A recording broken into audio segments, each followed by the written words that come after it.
Hello everybody and welcome back to Revolutionary Left Radio. I have a really special guest for you today. It is Brian C. Muraresku, the author of The Immortality Key, The Secret History of the Religion with No Name. Brian's work is really fascinating. It's a deep dive into ancient history, and it makes these fascinating connections between early psychedelic use in ancient Greece, for example, and its connection to the rise of early Christianity. So we talk about that history, the immense amount of research and scientific investigation that went into this book. We also use it as a jumping off board to talk about the sort of psychedelic renaissance happening in popular culture today, especially within science and medical departments at universities, the connection between formal institutional religion and mysticism. We discuss the view of Jesus as a possible mystic, which is something I've always been interested in and have wanted to talk about.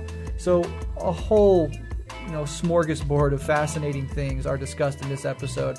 Brian is a really engaging, down-to-earth human being and is really fun to talk to. So I really hope that you enjoy this episode. And if you do, definitely check out the book, The Immortality Key, because we can only scratch the surface of the depths that the book itself goes into. And as always, if you like what we do here at Rev Left Radio, you can support the show by becoming a member of our Patreon at patreon.com/Rev Left Radio. And in exchange for your monthly donation, you do get access to bonus content. So without further ado, let's jump into this episode with Brian Muraresku on his wonderful work, The Immortality Key. Enjoy.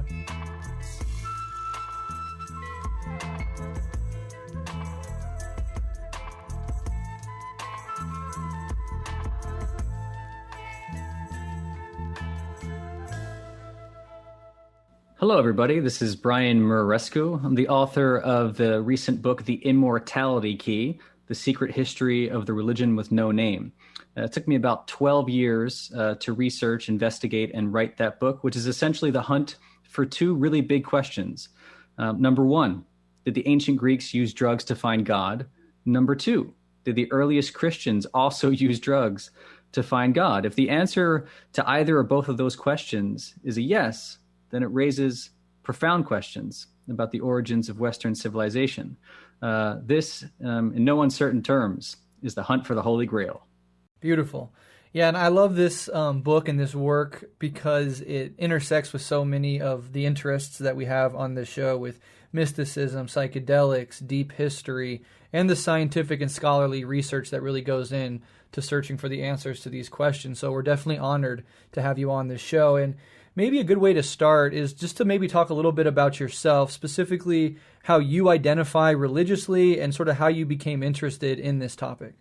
Sure. So I'm a good Catholic boy, or at least I once was. I went to 13 years of Catholic school, the last 4 of which were spent at an all-boys prep school with the Jesuits, where I learned Latin and Greek, started learning Latin and Greek. And then I continued that into undergrad at Brown University. I was actually recruited there specifically to do some more classics. And I think the expectation was that I'd get a PhD and wind up teaching. And when I was 21, took a left turn into law school and started practicing law. I'm still a practicing attorney. I'm now 40 years old. And so I've been doing that for 15 years. But over the course of all this research, I never really put down the ancient languages.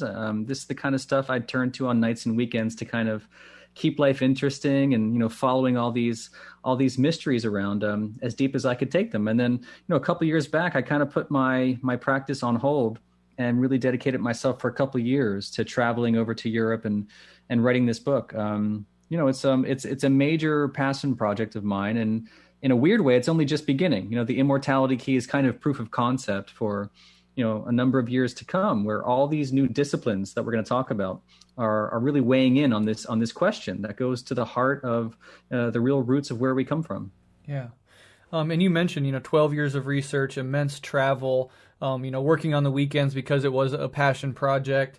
How have you thought so far about the reception of the book? Have you been very pleasantly surprised with how just the widespread interest that it's generated? I mean, to be totally honest, yes. I didn't. I know it sounds corny, but I really didn't expect it. I mean, at its base, it's a very esoteric question. I mean, and the things I get into, with my classics background and kind of digging into these languages and mixing in archaeology and talking about things like neuropsychopharmacology and art history. And, in a way, it's kind of like this Da Vinci Code inspired journalism and mixed with this Indiana Jones hunt. And to be totally honest, I wrote it for myself. And I know that sounds corny too, but, I talk openly in the book about my own identity crisis. This raised Catholic, but, questions about the faith and trying to figure out where my faith lies today. And that mix of, rationality and mysticism that is a part of like my everyday is something that goes back 2,000 years, 3,000 years. The Greeks and the Romans and the early Christians were wrestling with all these same ideas, which I only got, closer and closer to as I was investigating this book. So, for me, it's been a total psychedelic journey in the absence of psychedelics. Yeah, and that's one of the things that you mention quite often, and is interesting is that you yourself have not yet, at least, dove into the use of psychedelics. Was that a conscious strategy, or is it just personally never become available for you? I'm sure with this book, opportunities arise and doors open, but can you talk about that decision? You wouldn't believe how many people try to offer me drugs. Yeah, it's including when I was with Professor Ruck, who we can talk about. He's this 85-year-old professor at Boston University. And a lot of my book is really just following up on leads that he put down in 1978, which was not the best time to be writing a book on drugs, as you can imagine. In any event, so in the course of one of our travels, Professor Ruck and I found ourselves in Spain, walking around at midnight on the streets of Barcelona, and some guy came up to us and tried to offer us LSD. And Carl Ruck was like, "Do you know who Albert Hofmann is?" And the guy was like, yeah, of course. He invented LSD. And then Ruck proceeded to tell the whole story about how he co-authored this book in 1978 with Albert Hofmann himself. And the guy was like, "Oh man, you must have done all the drugs in the world." It wasn't to be our night. But yeah, you'd be shocked at how often it happens. But like, as Graham Hancock, who wrote the foreword to the book, has pointed out, it does give anybody that wants to be a detractor less ammunition to use against you in this sort of strategic sense that, you're not doing this from a perspective of somebody who loves these psychedelics and wants to post hoc make an argument in favor for them.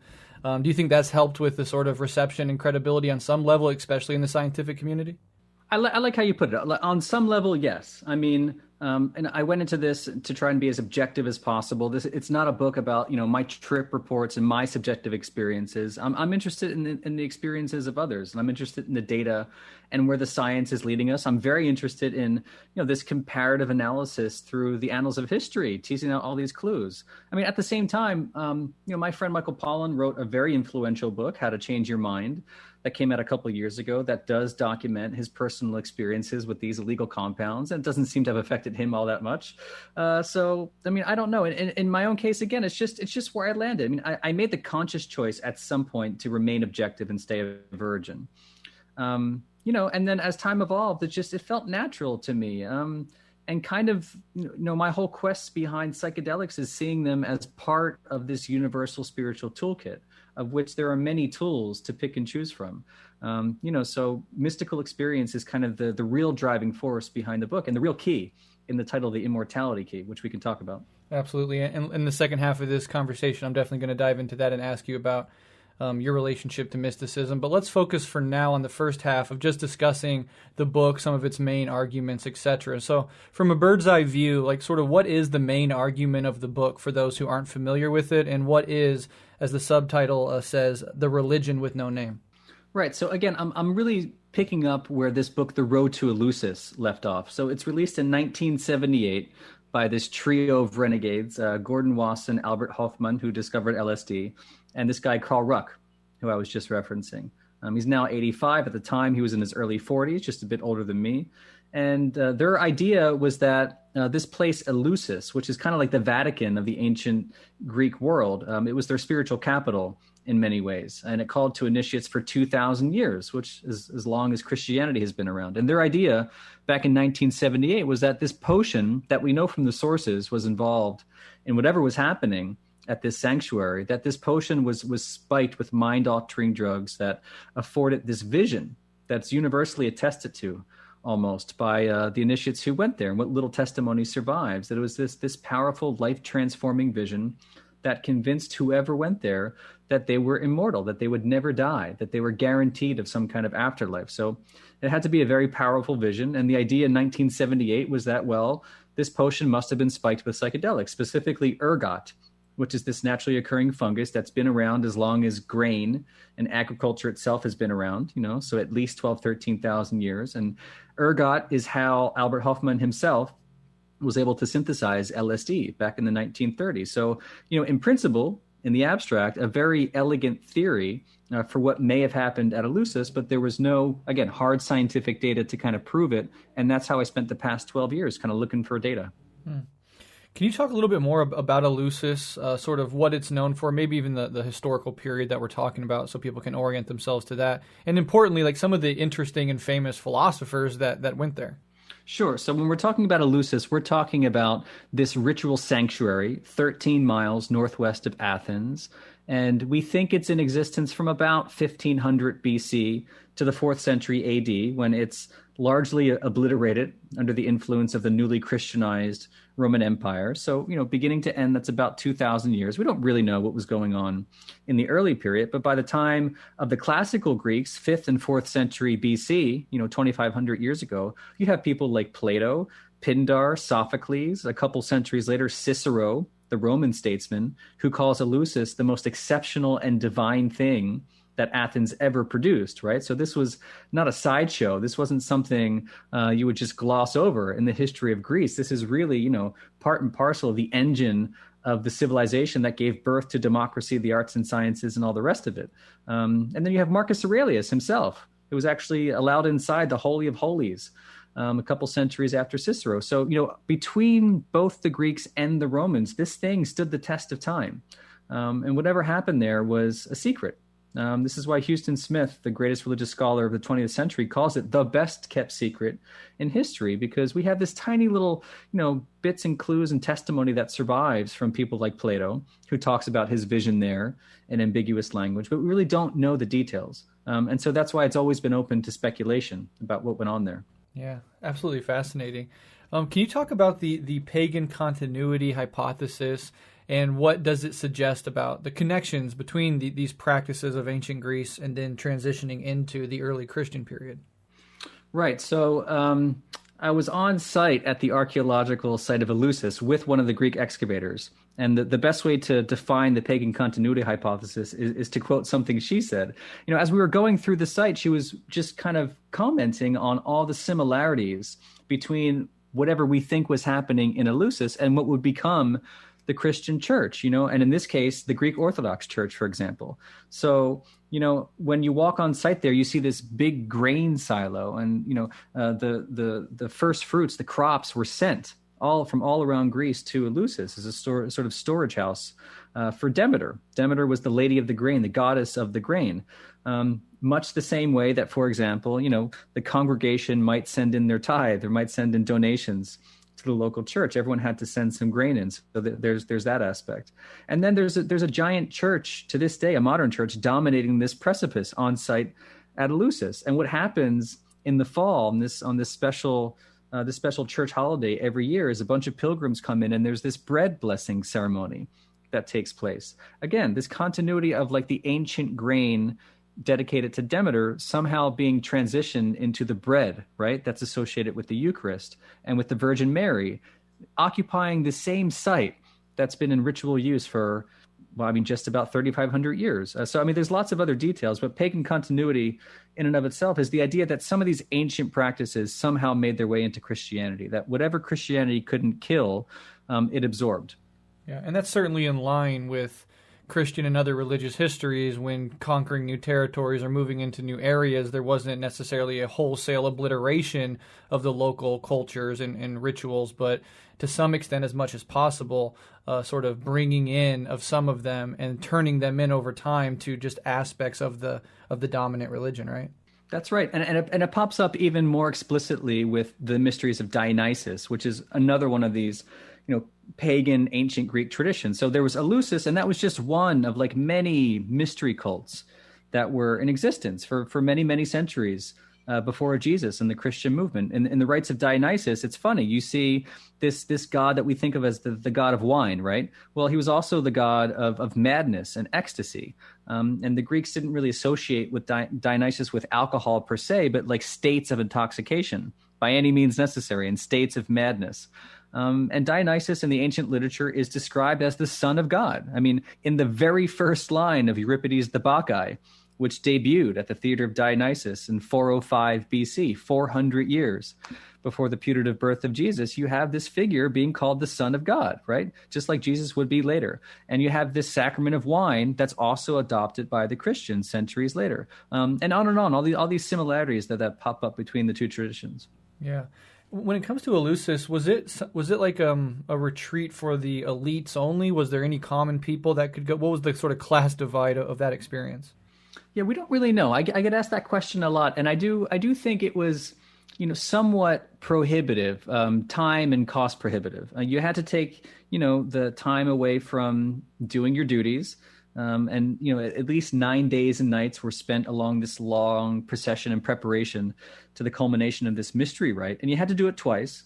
So it wasn't on your first visit, but your second visit to Eleusis that you were allowed to sip from that Kukion potion, whatever it was, and have this magical vision. So, there's a couple years of your life that are kind of dedicated to this thing, which not everybody can afford. And you're also paying your dues to the hereditary families who are running this thing. So it wasn't for everybody, but I wouldn't say it was necessarily elite or exclusive in that sense, but it was definitely something that you had to be able to afford to dedicate time to. I understand. I see. So with all this history in mind, can you discuss your research and your arguments regarding the Last Supper and the Eucharist specifically? Because I find this stuff incredibly fascinating. I mean, that was the fun part for me too. So in the first half of the book, I'm really focusing on the ancient Greeks, and I'm trying to sift out the actual hard evidence for this concept of what is essentially like an ergotized beer potion, right? If this was the idea from 1978, some kind of spiked beer was involved in Eleusis, what does that mean for the rest of Karl Ruck's career? I mean, he spent many, many years, decades, writing about this kind of material and drugs in antiquity. So the long and short of it is I did find some hard scientific data in an ancient Greek sanctuary in what is today Spain, of all places, that does look like an ergotized beer, funnily enough, exactly as was hypothesized back in 1978. So if that's true, if there were, some of these potions splashing around the Mediterranean, how did it make its way into Christianity? I mean, if you just take a step back, the segue is pretty easy. I mean, Christianity is born into a very Greek world, right? The New Testament is written in Greek. Paul's letters, virtually half of the books of the New Testament are written in Greek to Greek-speaking communities all over the place, including Corinth, for example. I mean, so Jesus is born and preaches the gospel in and around Galilee in the Holy Land, but, the church starts to take root in all these Greek-speaking communities, like Corinth, which is in Greece, and just a little bit west of Eleusis, right? This same spiritual capital that we've been talking about. So, what are the odds that one member or many members of this early Corinthian church didn't know anybody who'd been initiated into the mysteries of Eleusis, or maybe were even initiated themselves?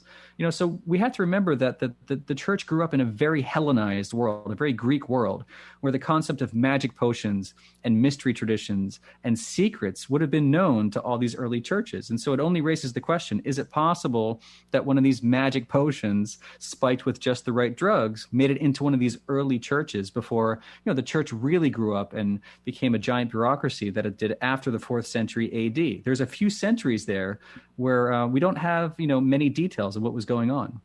And that's sort of in line with how wine was used more broadly. Like we today think of wine as its own discrete beverage. Can you talk a little bit about how wine was historically used in these ancient times?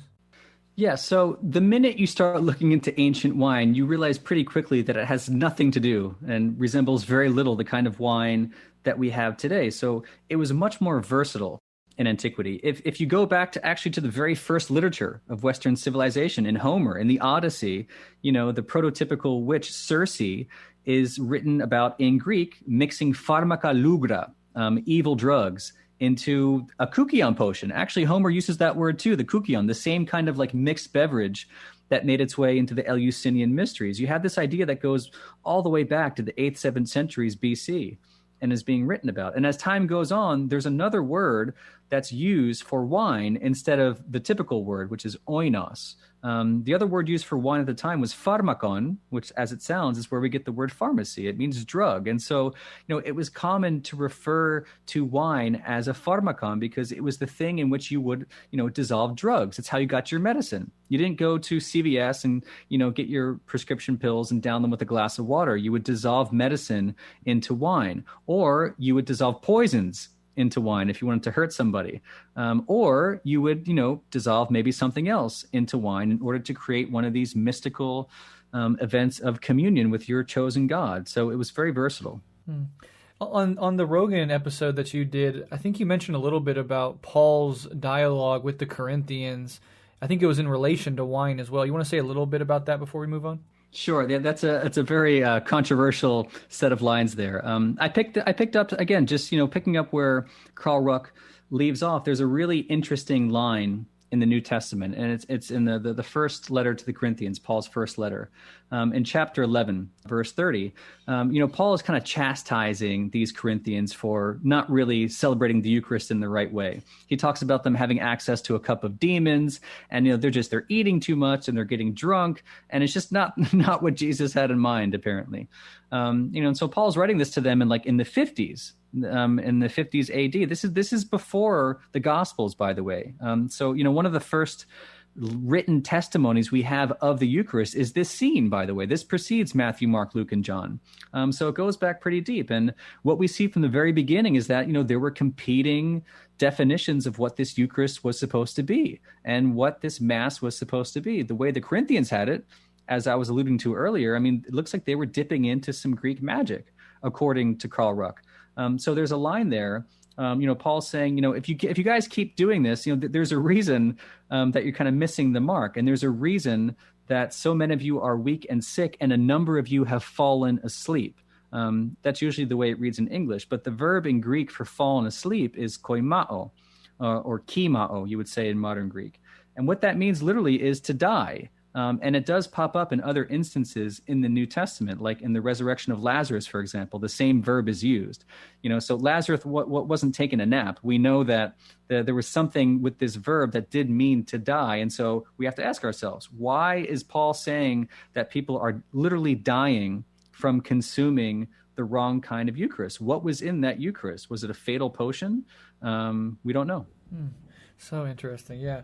And I think one of the other interesting elements of your book is the way that you highlight the role that women played in all of this history. Can you discuss women's role in early Christianity surrounding the Eucharist and the reaction from the very patriarchal church, and even how this related to some of the witch hunts?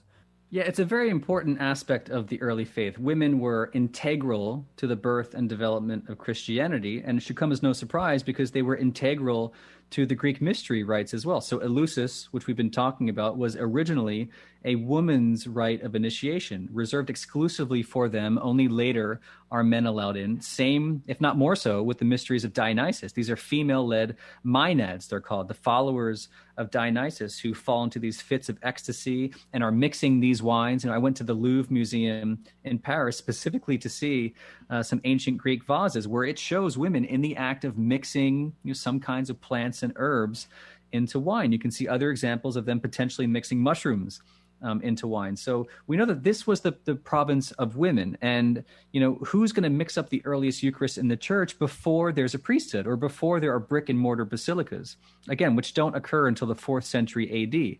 Until then, Christianity, an illegal cult, by the way, was being celebrated in private dining rooms and in catacombs. And so it would have been women who were the leaders of many of these, early house churches. And some of them are even mentioned by name in the New Testament, women like Lydia, for example. And all these women in Rome are mentioned by Paul by name, like Mary and Tryphina and Tryphosa. And this one woman, Junia, who's specifically described as the foremost among the apostles, So I didn't, learn too much about this in Catholic school, but, women were really integral to the birth of this faith. And I would argue to the mixing of what seems to be the earliest sacraments of the church. Yeah. And then how does that relate to some of the witch hunts and the church's reaction? I mean, so you have to ask yourself what happens to this tradition. I mean, we know in the 4th century that as the church is becoming a bigger bureaucracy and, the patriarchal church is really just stepping into the shoes of the patriarchal Roman Empire, the all-male emperors, give way to the all-male popes, cardinals, bishops, etc. So that's not so much of a surprise. And as women and potentially drugs and are excommunicated, if you want to say, and these Gnostic traditions go into hiding, what becomes of this? Well, I think this pharmacological knowledge obviously doesn't disappear. It goes underground. It goes into folk traditions. It goes into different healing modalities, and I think it pops up with the witches. What is a witch if not someone who has mastery over plants and herbs and fungi and all these toxins? I mean, that's exactly how Circe, again, the prototypical witch, is described in the ancient Greek sources. And so now you have these women, as the Inquisition is approaching, suddenly having all this power.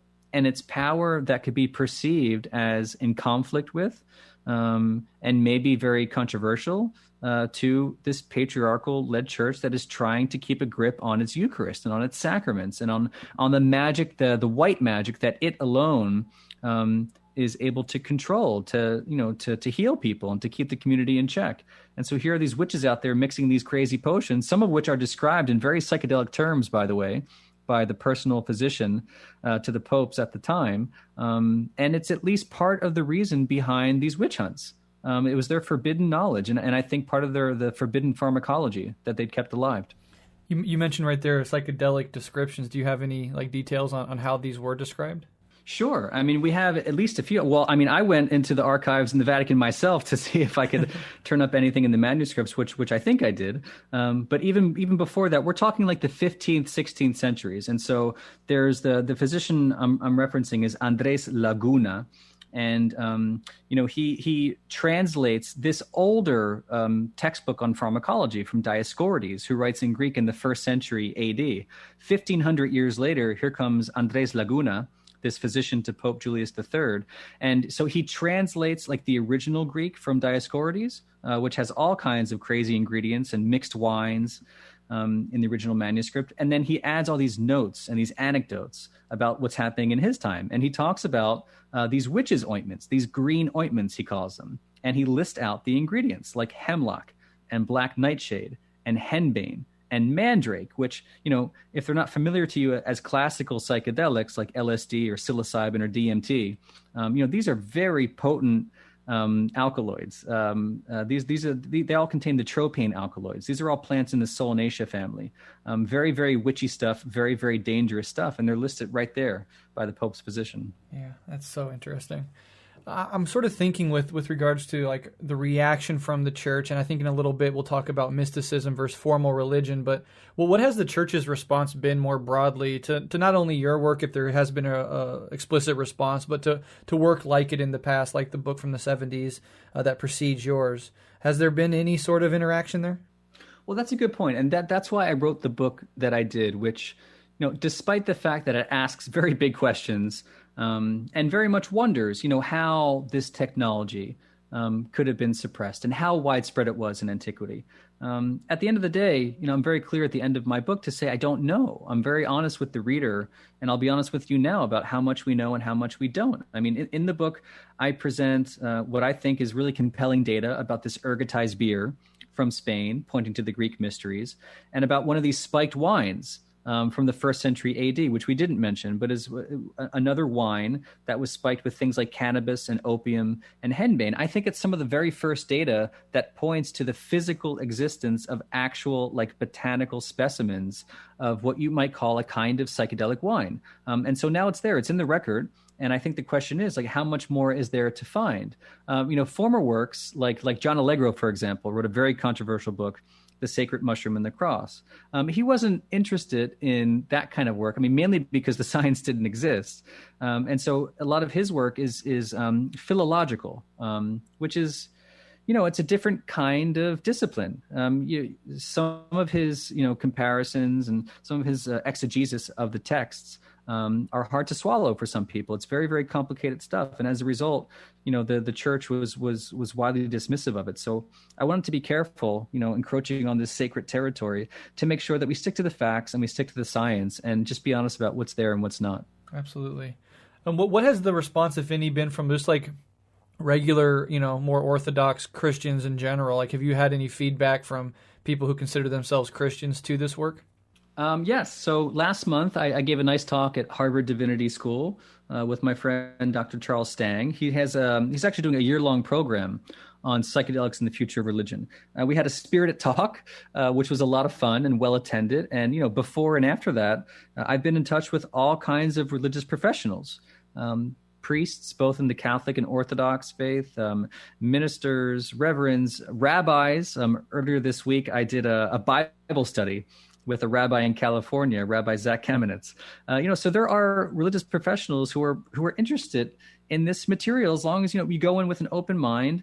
I'm just having really wonderful conversations about the potential and for these compounds inside modern religion and what it all means for the future of Christianity. Yeah, that's wonderful that you've been met more or less with a broadly open-minded and embracing sort of response from folks. That's wonderful.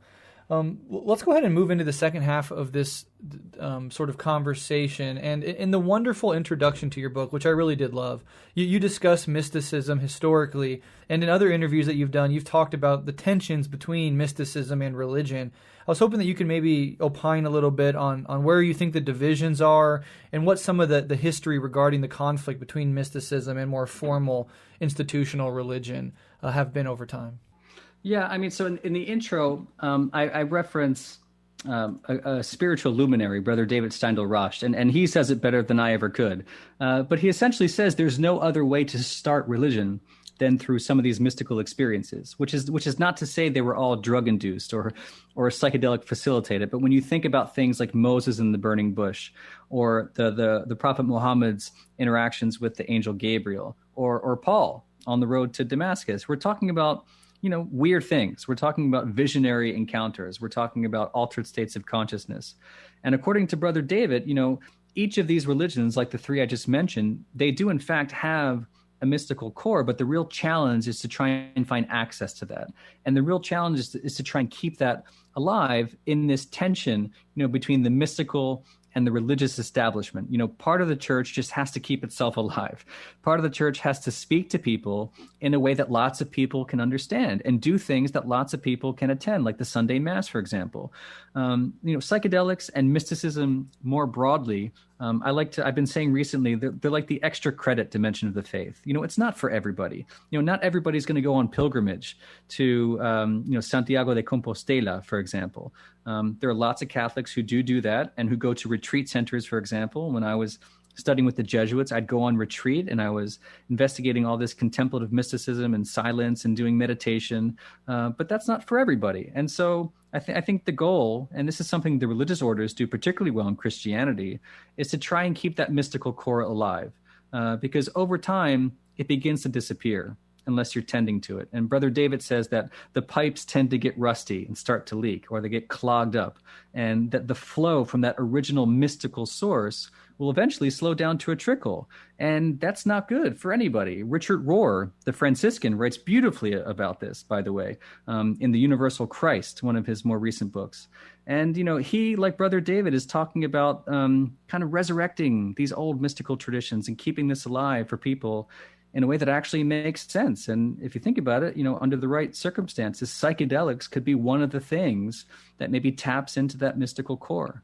Yeah, I think that's really interesting and a really open-minded approach to not necessarily having to take one side or the other, but showing how both elements sort of present themselves to people at different times. And there's a need for institutional religion as much as there is an important need for mysticism. And one of the sort of ideas floating around generally in society is like, what do all religion? Well, all religions are getting sort of at the same thing. What do all religions share? And in a very interesting way, what they all do share are these sub-traditions of mysticism within them. There's Sufism within Islam, Kabbalah within Judaism, plenty of Christian mysticism. One of the first Christian mystics I ever read was Thomas Merton, and I think he could definitely be considered a Christian mystic who engaged with things like Zen Buddhism. Saint Francis is often considered to be a Christian mystic, etc. Before I move on to talk about Jesus and his relationship to this stuff, I was wondering, have you personally, I know you grew up Catholic, have you ever had any personal mystical experiences? That's the big question, isn't it? I mean, so I've never done drugs, but I wasn't going to write a whole book about mystical experience without having, my own brushes with the unfathomable mystery that we call God. I mean, I love how Joseph Campbell talks about it. This concept of like a condescension on the part of the infinite to the mind of man. This is what looks like God to us, but we don't have any real vocabulary for it. I do not think it's something you can read about. Although, the Jesuits gave me a strong foundation in the languages and the texts and the sources. But in my senior year of high school at St. Joe's Prep in Philadelphia, I did go on retreat. And what I discovered there was a whole different dimension of the faith. And, I took the retreat seriously. And there were some moments there when, I'd felt something and experienced something I hadn't quite seen before and wasn't sure how to put language to.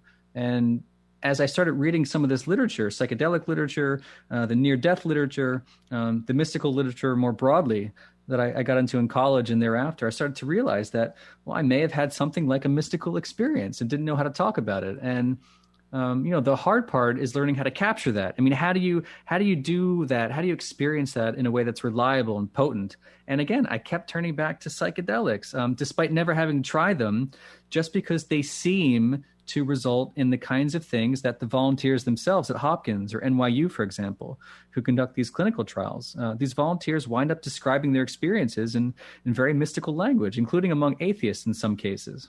Yeah, absolutely. In fact, I think my first real big mystical opening was at a very young, as a teenager on, as I've talked about on the show before, a very high dose of psilocybin mushrooms and had a sort of subject-object collapse with the night sky. And that opened me up to diving deeper into these mystical traditions more broadly. And my main path has been like through Buddhist meditation. And, over time, I've certainly had some organic, what could be described as mystical experiences. And I totally agree with you about your inability to find the right language to describe these things. But there have been times also since then where I've revisited psychedelics with the sole intention of engaging with them on a spiritual way, alone by myself with the proper set and setting, and have had openings of something like universal love, selfless compassion, etc. And it certainly is always sort of brief and fleeting. And there's the feeling of like, when you lose it, how do I get back to it? And I think that's a very protracted problem with anybody engaged in these mystical experiences at all. Once you have one of any sort, there's like this struggle, like how could you possibly get back to it? And psychedelics might offer a way there, but certainly I don't think they're the only answer by any means. No, and I think like any mystical experience, I mean, I would hope if we're talking about them in future religious use, I mean, as not the means to a superficial end, but I mean, genuinely the beginning of a yearning, the beginning of a lifelong spiritual journey, which is what any true sacrament should be. That, by the way, again, I'm quoting Richard Rohr, the Franciscan. He talks about, the stun gun approach to sacraments. They're supposed to shock your system. This ontological shock that tends to happen under psychedelics is kind of the thing that sacraments were engineered for. The turning mere ceremony into profound ritual. They're two very different things. Richard Rohr talks about the difference between receiving a Valentine from your partner and actually having sex with your partner. They're two very different things. And mystical experience can be a way into a much deeper relationship with ourselves and those around us, I think. Yeah, that's a really fascinating analogy for sure. And in the book, in the intro specifically, you do talk a little bit about the Johns Hopkins experiments with some of these psychedelics. And I think we'll get to that in a second. But you did have an interview with a woman who was ostensibly an atheist who went through one of these, I believe, psilocybin experiences as an end-of-life anxiety alleviation, if I remember correctly. Can you talk a little bit about that? Yeah, Dinah Baser. I'm still in touch with Dinah Baser because I find her story just incredible, mainly because she still identifies as an atheist, which I think is fantastic. We put too much jargon and language on this stuff, but when pressed, and to this day she hasn't changed her testimony an iota when you ask her what happened to her under her one and only dose of psilocybin when she was going through this trial for cancer patients at NYU, she says it felt as if she was being bathed in God's love. And she says God as an atheist. She doesn't talk about the love of the cosmos or the love of the universe or Mother Nature, et cetera, or energy.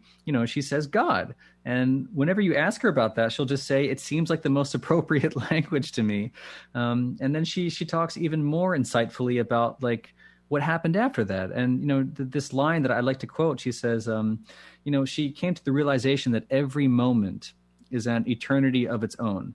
And again, this is from an atheist, but when you compare that against the mystical literature, it's almost identical to the way mystics and the early Gnostics talked about this concept of eternity, like not being a long time, but this concept that divinity was present here and now, and meaning was present here and now, not in some future amorphous afterlife, but that you could actually tap in to something really meaningful in this lifetime. There's Dinah Baser, the atheist, talking about some pretty mystical stuff. Yeah, I found that incredibly interesting. And I think it was Dinah who said the wonderful quote, atheists and mystics both believe in nothing. Mystics just capitalize the N. Was that her?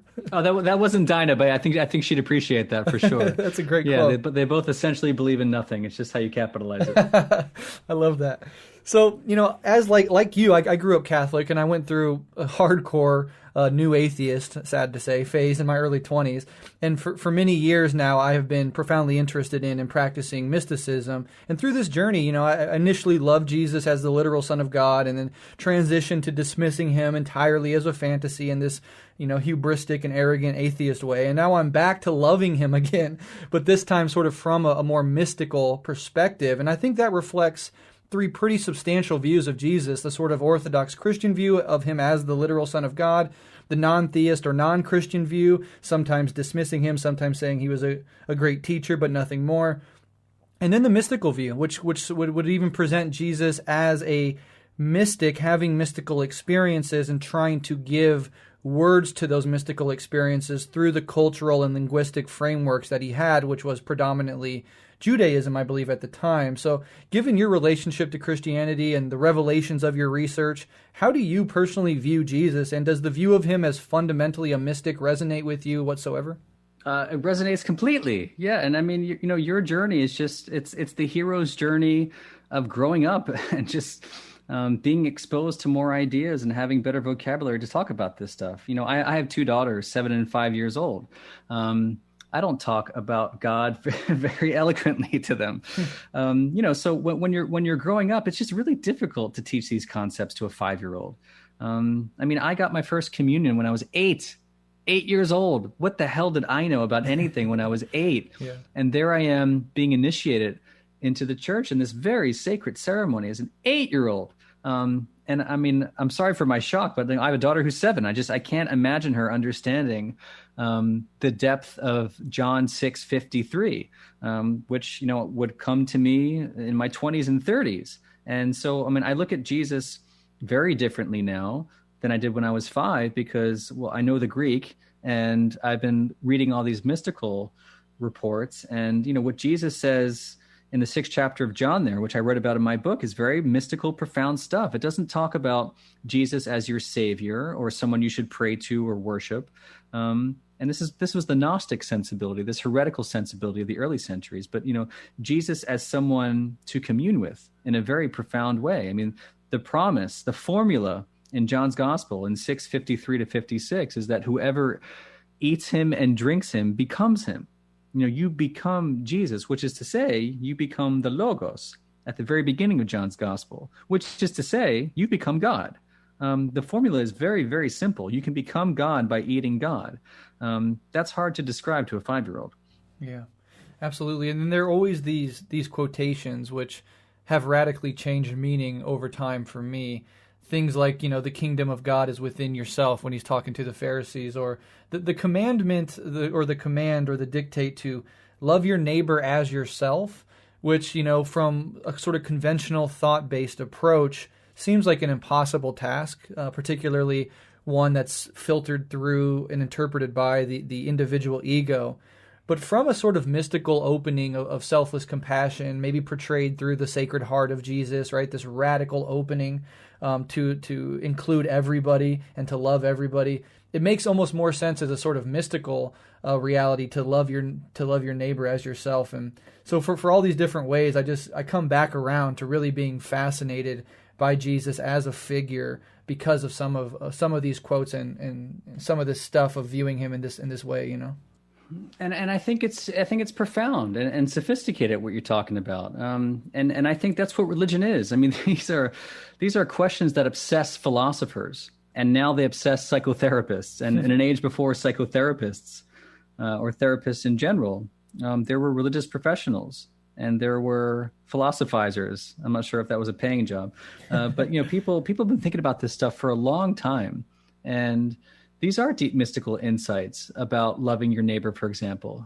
That's a profound statement in the Gospels, but ultimately very mystical. You talked about like your own experience of ego dissolution, or losing that subject object dichotomy that they talk about in philosophy. One of these unitive experiences, beyond time and space, etc. I mean, what happens on the other side of that is that you begin to see yourself as kind of part of everything, or maybe everything is kind of part of you. This is what all the mystics write and talk about. And what that means, taken to its radical extrapolation, is that when you look at someone else, you're looking at yourself, and vice versa. And maybe there is a divine spark in everyone and everything around you. And it's a lot easier to love somebody when you're really just loving part of yourself. I mean, so we do this for our children. We can feel, their DNA rushing through their bodies that also exists in us. But on the mystical sensibility, this cosmic DNA is present in all of us. And if you really approach life like that, I mean, really, if you go outside your door, look at every single person and say, there's my cosmic twin, it becomes a lot easier to love people. Yeah, beautifully said. Could not agree more. There seems, and this is the last question before I'll let you go, being respectful of your time, that there seems to be a sort of psychedelic renaissance in science and culture today. And one you're contributing to, I think, importantly with this work. And your book reveals that the connection between humanity and psychedelics is nothing new and is, in fact, very ancient, but has had alternating periods of open celebration as well as periods of more or less brutal repression. I mean, you can think of the war on drugs in our current paradigm and the scheduling of some of these drugs, even cannabis, as a type 1 drug. As a form of brutal repression. So what are your views on the revisiting of psychedelics in America today that's happening slowly? And what are your hopes regarding what psychedelics and the role they could play in the coming years? Well, I don't think we're going back to Woodstock, much as I would like that, because the music would be a lot better. And I'm jealous that I was born a little too late for that.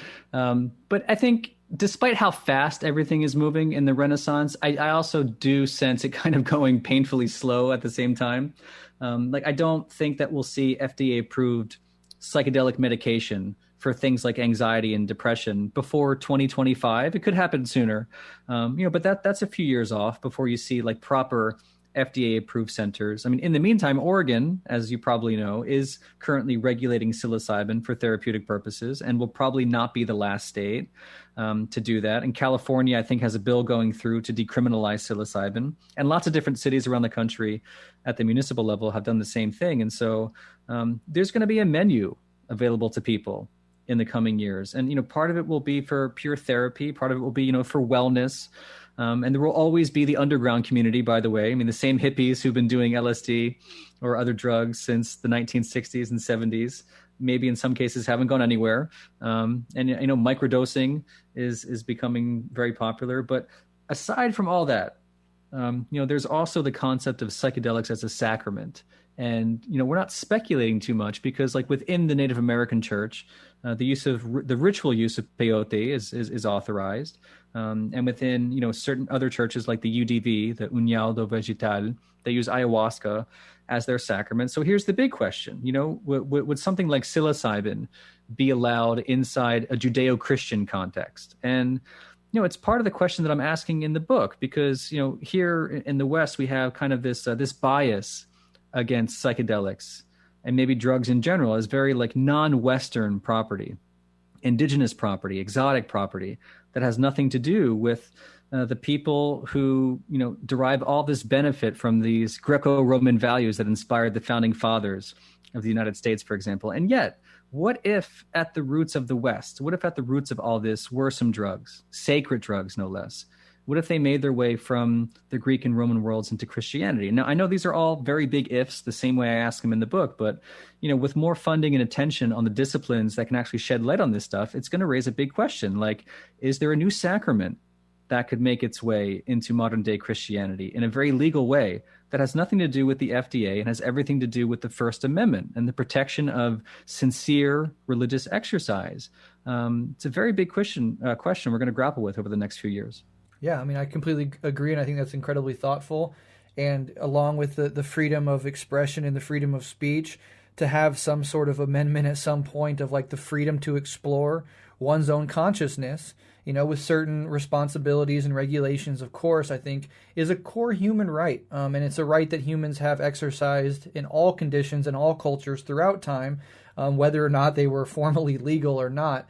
And I think a mature society would approach these things and engage with these things as sort of the important and sacramental, as you would put it, sort of, technologies, if you will, that they are, and understanding them, and even maybe, thinking of a future possibility where there are institutions with trained guides that, bring you in and you do a psychological background test to make sure that you're okay to do this, and they walk you through it and help you if you have a bad trip, etc. Like that would represent a healthier and much more mature approach to these things. And one thing that I would actually not want to see necessarily, and maybe I only have a half-cocked understanding of how this actually plays out in the Netherlands, but like this like decriminalizing it and putting it out there as almost like a red light district thing where you go and you can get like these mushrooms and have a trip. Well, that's certainly better than criminalizing them or anything. But I think putting them into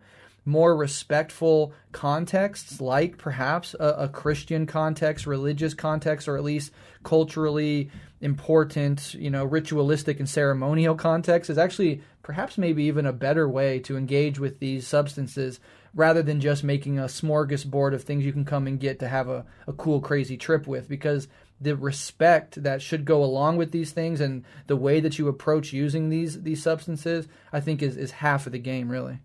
I agree. And, professionals have a large role to play here, whether they're scientific professionals or medical professionals or religious professionals. The more professionals who get involved in this, I think the smoother will be the transition into what this psychedelic renaissance becomes, which is not to say, again, that, these compounds can't be available for the exploration of consciousness by otherwise, healthy, responsible, consenting adults, right? So I worked on cannabis advocacy for a few years, and I was part of this organization called Doctors for Cannabis Regulation.